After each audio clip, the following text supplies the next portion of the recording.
le service RH, c'est en premier lieu de disposer en temps et en heure de la ressource, de la compétence nécessaire à la concrétisation de la stratégie de l'entreprise, à la réalisation de ses objectifs.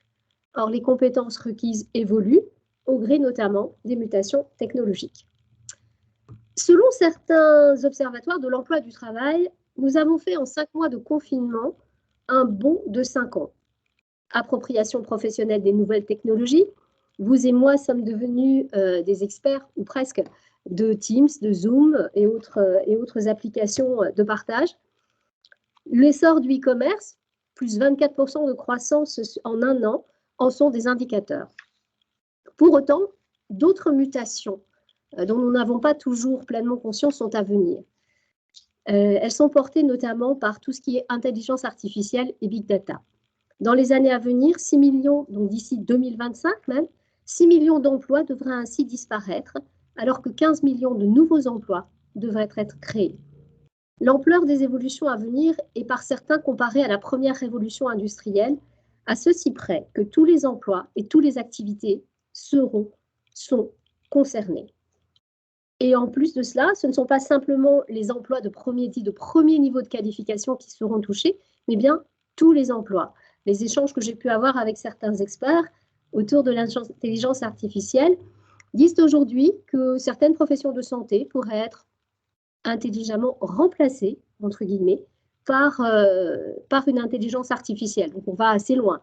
Les professions d'avocats aussi peuvent être bousculées avec des outils qui vont se charger en fait d'analyser tout ce qui est jurisprudence, tout ce qui est test réglementaire.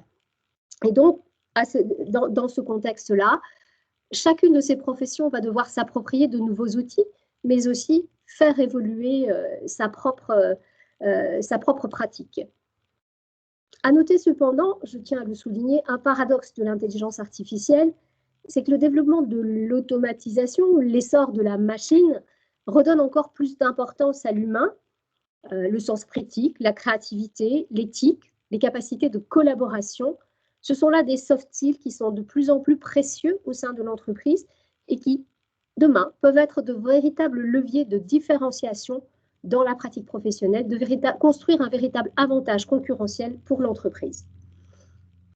Je ne m'étendrai pas sur l'impact de la transition écologique sur les métiers, la gestion du grand âge. Ce sont pourtant de nouvelles opportunités professionnelles.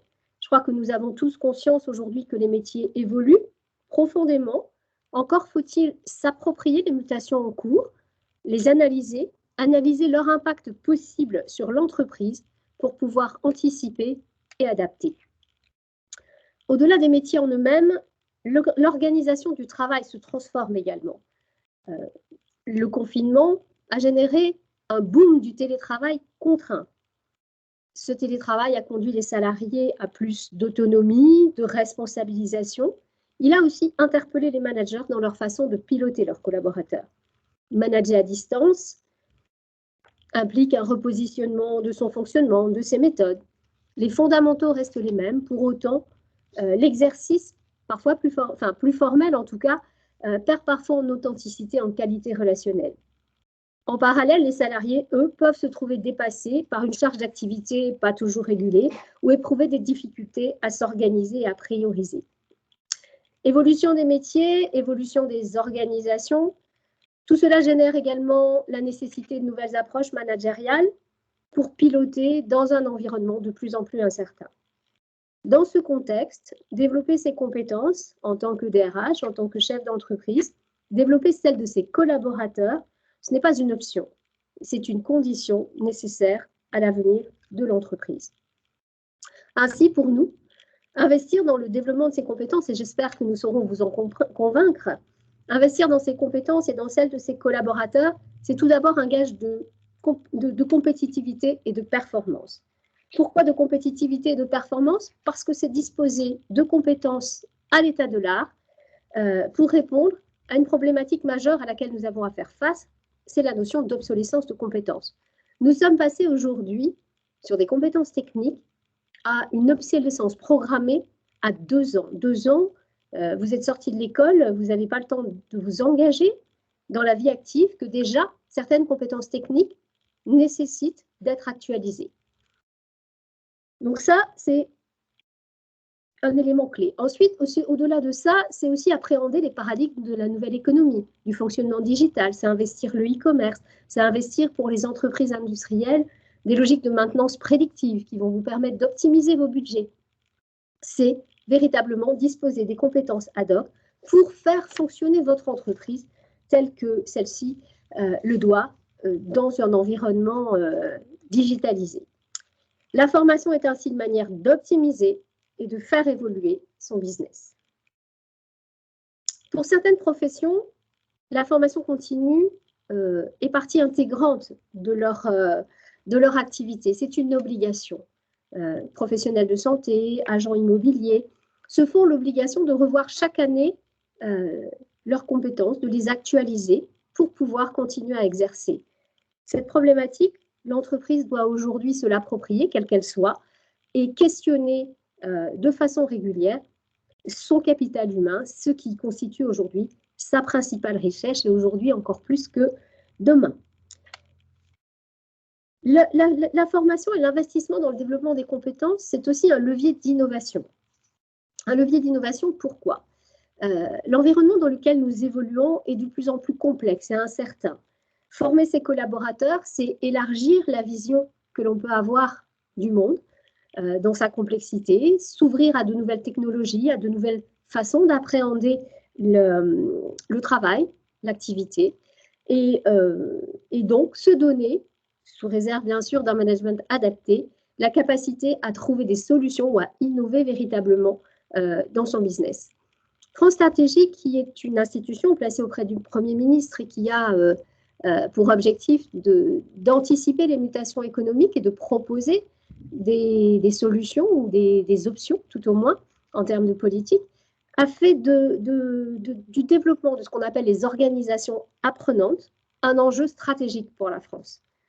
Qu'est-ce qu'une organisation apprenante? Une organisation apprenante est une organisation au sein de laquelle les salariés ont une certaine autonomie, plus d'autonomie que dans une entreprise classique, mais à côté de ça, ils bénéficient en fait d'un apprentissage permanent, apprentissage qui se construit via des apports externes, mais aussi à travers des modes de fonctionnement qui vont permettre aux uns et aux autres de se former entre pairs, entre collaborateurs. Dernier élément, la formation, c'est aussi un levier de motivation et d'engagement pour les salariés. Et ça, ce n'est pas négligeable du tout. Aujourd'hui, pratiquement un salarié sur deux se dit inquiet de son devenir professionnel. Il craint une évolution majeure de ses missions et pratiquement 1 sur 5 aujourd'hui pense que son poste risque de disparaître au regard des évolutions technologiques actuelles. Dans ce contexte, alors, les salariés réaffirment une appétence pour la formation, mais la formation, le développement des compétences, c'est une façon de les rassurer sur leur capacité à tenir leur poste et c'est aussi une façon de les rassurer sur leur devenir à moyen terme. Investir dans la formation, c'est ainsi pour nous, d'une part, se doter d'une stratégie agile, pouvoir adapter l'entreprise aux évolutions en cours, et c'est aussi se doter d'une stratégie responsable au sens où l'entreprise, dans cette posture-là, devient également une entreprise responsable socialement, permettant à ses salariés d'envisager l'avenir à l'intérieur ou à l'extérieur de l'entreprise de façon plus positive. Mais comment fait-on tout ça? Comment fait-on tout ça? Investir dans le développement des compétences, ça passe d'abord par la mise en place, en fait, d'une cartographie dynamique des compétences qui va être articulée à la stratégie de l'entreprise. Alors, une cartographie dynamique des compétences, ça peut faire peur, il faut que cela reste... il faut que cela puisse rester simple et pragmatique au niveau de l'entreprise, à travers vos fiches de poste, à travers celles-ci. Vous pouvez retrouver l'ensemble des compétences de vos salariés. Fiches de poste, entretien professionnel, entretien annuel constituent la base de l'élaboration de cette cartographie. Vous pouvez alors l'articuler à la stratégie de l'entreprise de façon plus ou moins formelle, mais c'est ce qui va guider ce rapprochement entre un objectif collectif et un projet individuel.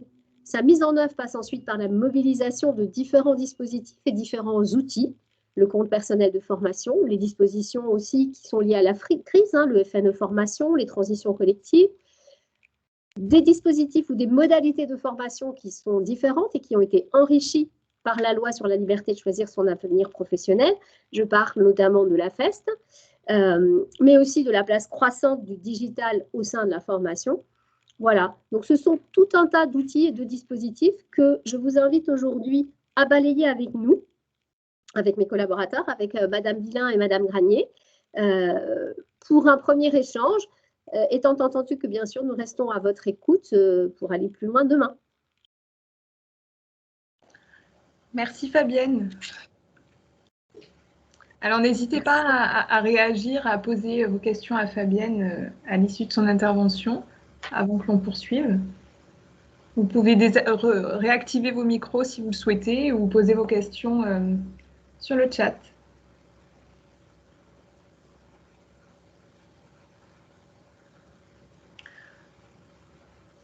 Ah, alors une question est en train de s'écrire sur le chat.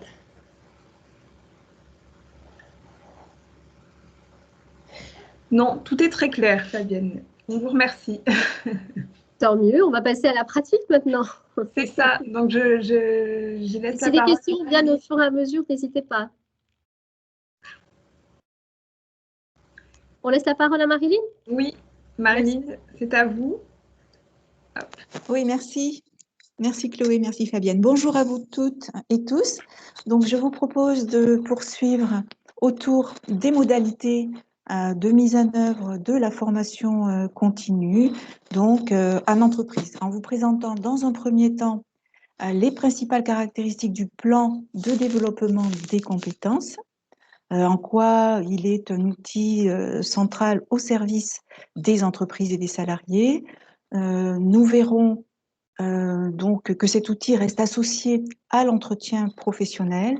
Ensuite, je vous propose d'identifier les modalités de formation proposées par le CNAM, modalités de formation qui viendront introduire un point d'étape sur donc l'action de formation en situation de travail et sur la VAE.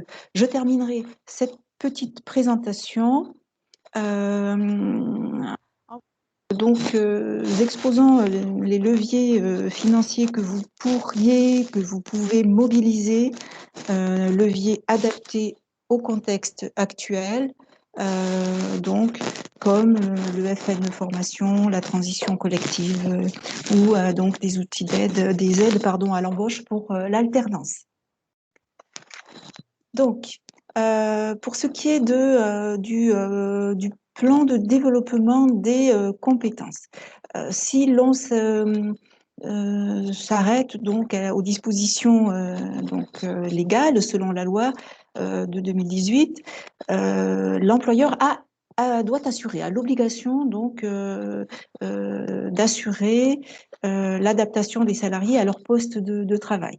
Donc ici, ce plan donc, est à l'initiative de l'employeur qui a l'obligation d'accompagner ses salariés, d'anticiper sa stratégie de développement, de valoriser bien sûr les compétences de ses collaborateurs, de gérer les carrières de ses collaborateurs et les mobilités potentielles. Alors donc l'employeur donc à cette obligation. Pour le salarié, la formation lui permet la plupart du temps de gagner en motivation, de gagner en compétences, bien sûr, pour l'accompagner dans la sécurisation de son parcours. Alors, comment ce plan se présente-t-il?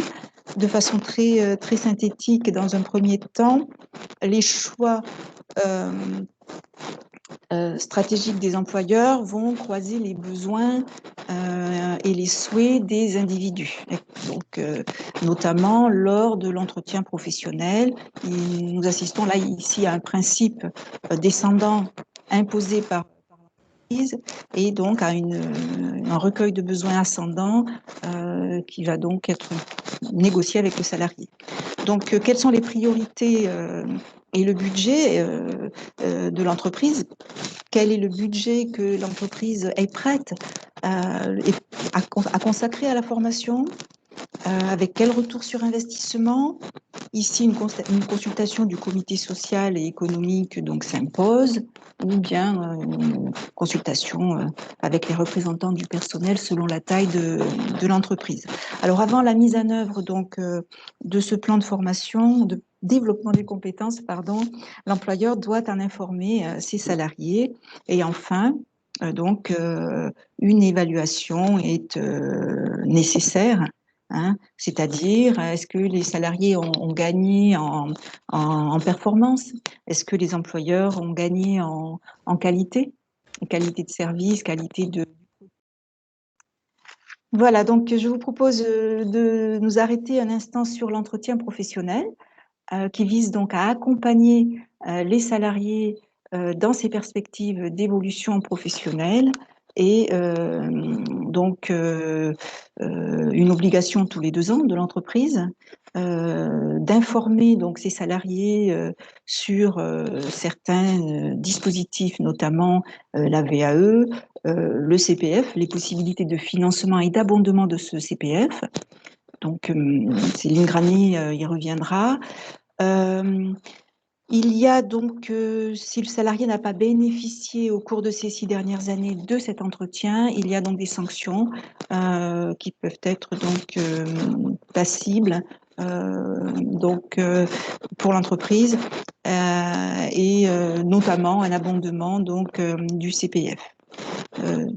Donc je vous propose donc de balayer rapidement les modalités de formation qui vous savez, les situations d'apprentissage sont diverses. Vous connaissez les formations en présentiel qui sont mises à mal en ce moment. Donc le digital learning, effectivement, qui permet la formation à distance, qui va permettre l'utilisation d'applications sur le web. Le CNAM dispose d'outils de formation en ligne qui vont permettre de créer des modules de formation qui, au-delà des supports classiques, donc, vont structurer un contenu de formation de façon non linéaire. Pour l'apprenant, donc, il sera plus autonome dans ses apprentissages. L'alternance, vous savez, tout est OK, repose sur une articulation entre un temps de formation, donc un établissement de formation, et un temps en entreprise. Donc l'alternance donc recouvre les contrats de professionnalisation, les contrats d'apprentissage. Donc la loi de 2018, juste Chloé, je vais terminer sur l'alternance. La loi de 2018, elle a créé un nouveau dispositif, donc PRO-A, qui va s'inscrire en complément du plan de développement des compétences et donc qui peut être mis en œuvre à l'initiative du salarié. Et pour pouvoir accéder donc à ce PRO-A, les salariés ne doivent pas avoir atteint un certain niveau de qualification qui sera sanctionné ou qui aurait dû être sanctionné par le certificat professionnel enregistré au RNCP. Donc, une modalité donc, qui vient enrichir les situations d'apprentissage et de formation. Alors, une des particularités de la loi de 2018, c'est d'actualiser certains dispositifs donc existants comme le CPF, mais aussi de créer de nouveaux dispositifs. En ce sens, la FEST, l'action de formation en situation de travail, vise un objectif donc professionnel qui va alterner phase réflexive et situation de travail. J'insiste sur la notion de parcours. C'est un parcours qui peut être réalisé toute ou partie en situation de travail ou toute ou partie à distance. Alors, quelles sont les phases de cette démarche? Une première phase d'analyse de la situation de travail va permettre de répondre aux questions par exemple, comment comment j'ai réussi, pourquoi j'ai échoué sur telle activité, de travail. Donc ça, c'est une première phase d'analyse qui va être donc importante, qui va être suivie d'une phase, j'y reviendrai, hein, d'une phase d'accompagnement de l'apprenant par un formateur spécialement formé à l'accompagnement. Donc, une phase réflexive, une troisième phase qui est bien distincte de l'analyse de situation de travail. Cette phase réflexive va donc vise à prendre conscience de ce que l'on a appris. C'est-à-dire, elle permet de verbaliser, d'exprimer, de préciser les acquisitions de compétences. Donc, la phase d'évaluation, la dernière phase, comme toute action de formation, son objectif est de rassembler donc les preuves, en fait, de mieux savoir si l'objectif, de mieux appréhender si l'objectif a été atteint. Voilà, donc les bénéfices. Les bénéfices de la FEST pour l'apprenant, bien sûr. Pour l'apprenant, cette modalité de formation, ce dispositif permet donc le droit à l'erreur, tout simplement. C'est une formation qui est concrète, en lien direct avec la situation de travail. Pour le formateur, il y a un bénéfice donc, au niveau de la reconnaissance donc, de son expertise. Pour le manager, la modalité de formation à FEST est une modalité adaptée à des collaborateurs peu mobiles ou par exemple que l'entreprise aura du mal à mobiliser par ailleurs. Voilà ce que l'on peut vraiment balayer à grands traits sur ce dispositif. Les conditions de réussite, là, il s'agit bien sûr de bien identifier ce qui doit être appris, s'assurer que cette modalité est la plus adaptée à la compétence visée. Le CNAM vous accompagne dans votre démarche en amont par un conseil, une expertise sur cette modalité pour professionnaliser, outiller les acteurs de la FEST. Vous pouvez être également accompagné, le CNAM propose l'action tuteur à FEST en entreprise, voilà, pour professionnaliser le formateur. Voilà ce que l'on peut dire concernant ce dispositif. Je vais vous faire le point rapide sur la validation des acquis de l'expérience. Ici, toujours dans la perspective de permettre à l'individu d'être acteur de son parcours professionnel. Donc, la validation des acquis, la VAE, permet d'obtenir une certification grâce à son expérience. Là aussi, la recevabilité d'un dossier repose sur une procédure qui se veut rigoureuse, exigeante. Là aussi, le CNAM peut vous accompagner, vous informer et vous accompagner le cas échéant sur ce dispositif.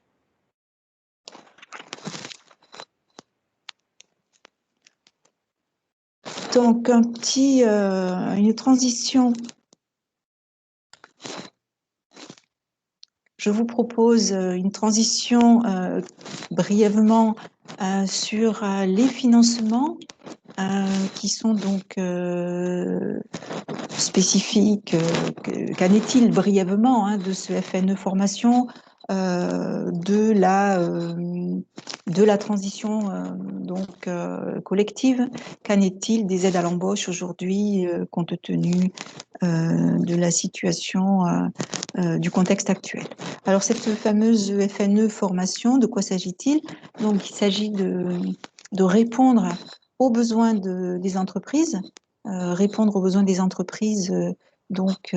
qui sont en activité partielle ou en activité partielle de longue durée. Prise en charge des coûts pédagogique de formation.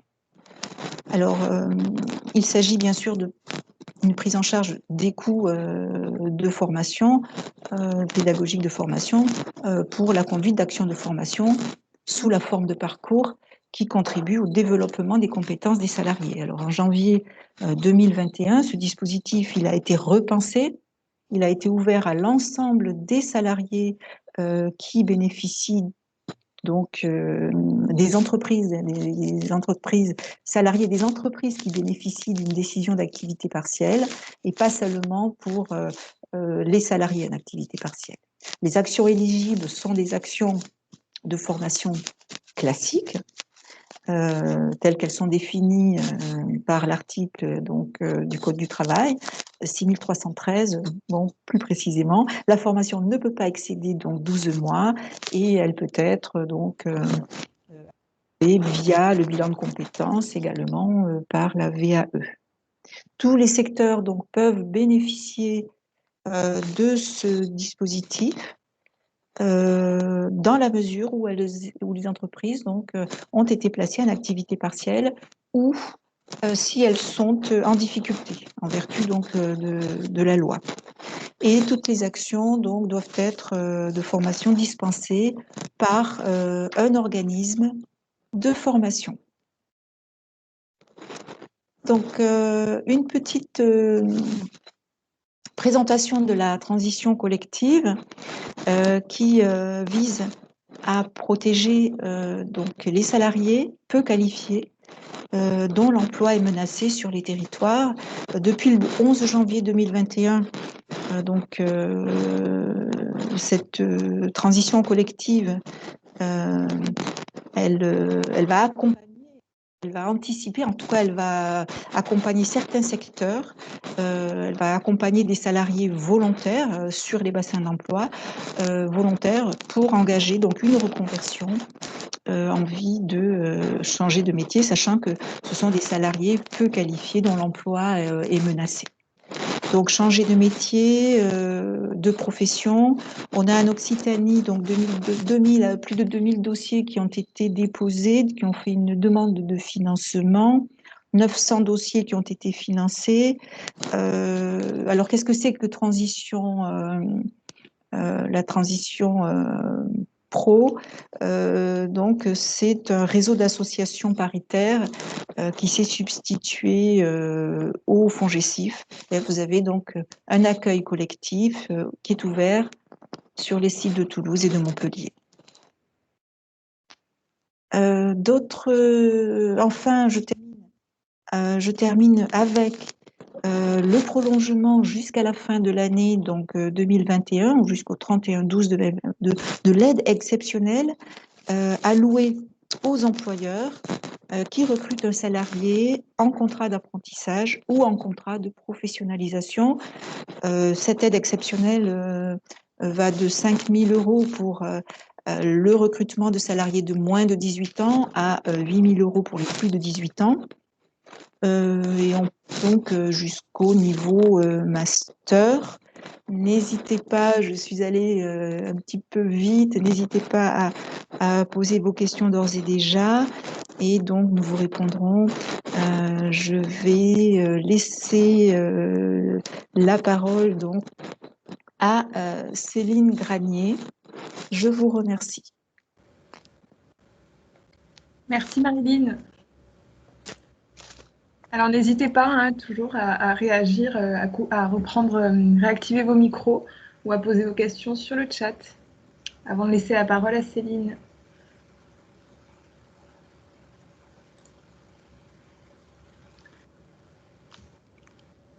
Bon, je crois que tout était très clair aussi. Bon, si c'est clair, parfait. Donc, bonjour à tous.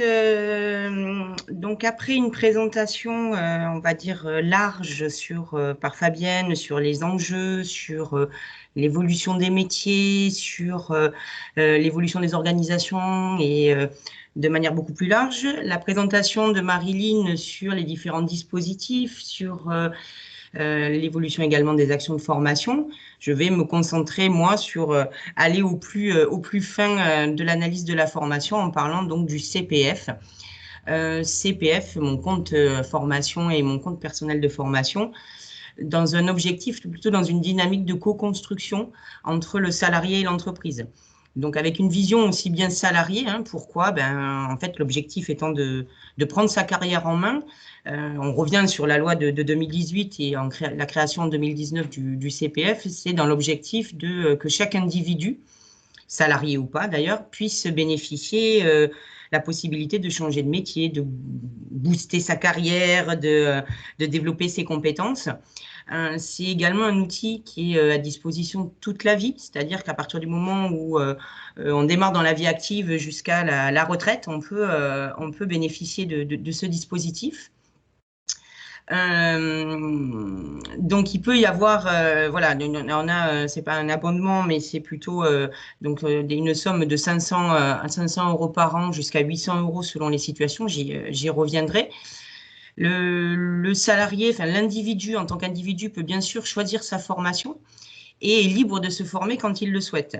Donc, c'est vrai qu'historiquement, le DIF, on a tout le monde, enfin, je ne suis pas sûre, ce sera l'occasion d'en discuter après, mais si certains d'entre vous ont utilisé le DIF ou pas, voilà, le CPF permet voilà, d'être peut-être plus libre ou plus facilitant sur l'utilisation de la formation, en tout cas des sommes de formation qui nous sont allouées.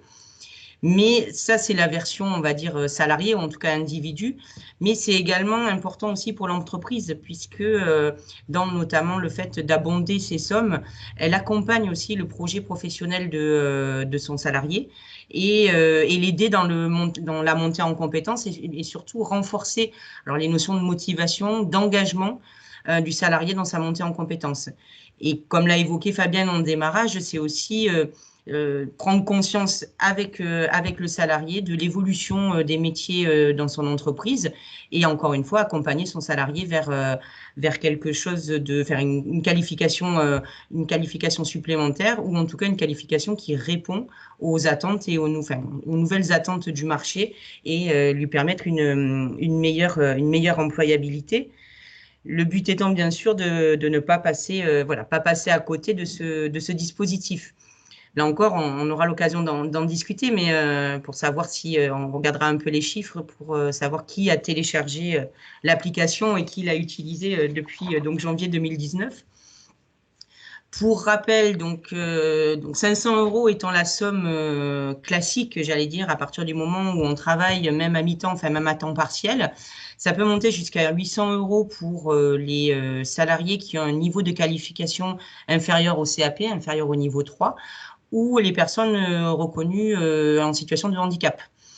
Ces sommes-là sont plafonnées entre du coup 5 000 ou 8 000 €. Et donc, les fameuses heures de DIF historiques ont été intégrées dans votre compte personnel de formation.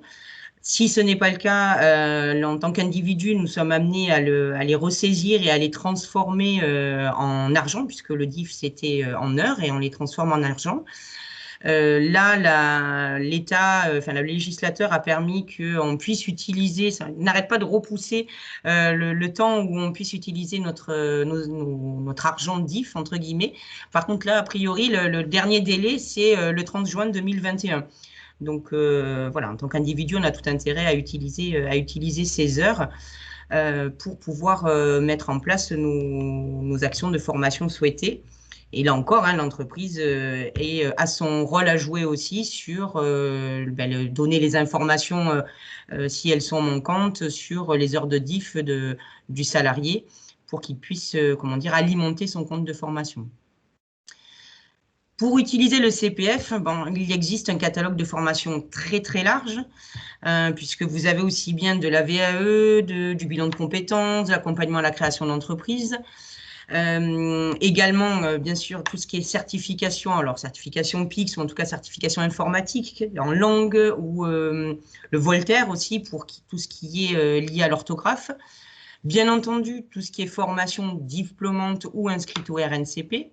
Les blocs de compétences, puisqu'on en entend beaucoup parler, qui sont en lien avec ces formations inscrites au RNCP. Il y a également toutes les formations réglementaires, donc qui peut s'agir par exemple du CACES dans certaines activités, et également le fameux permis de conduire qui peut être financé dans le cadre du CPF. Au niveau des études qu'on a pu ressortir, globalement, les plus demandées sur l'appli, ou en tout cas sur le compte, c'est donc des formations courtes, des formations en langue, les compétences de base, des certifications informatiques, la VAE également, et le permis de conduire restent un peu les grands gagnants de ces dispositifs. Il faut savoir que justement les formations découpées en blocs de compétences peuvent permettre également de pouvoir suivre une partie de la formation sans forcément aller sur une formation très longue, puisque c'est un peu, comment dire, ça fonctionne aussi un petit peu avec la société dans laquelle on vit, hein. Donc, c'est une appli CPF, on clique, on choisit sa formation, on fait son marché. On ne va pas forcément s'inscrire sur une formation sur 2-3 ans, mais justement, l'intérêt du bloc de compétences, c'est qu'on peut en suivre un cette année, un dans 2 ans, un dans 3 ans, selon les disponibilités, et pouvoir finalement acquérir un niveau de qualification recherché.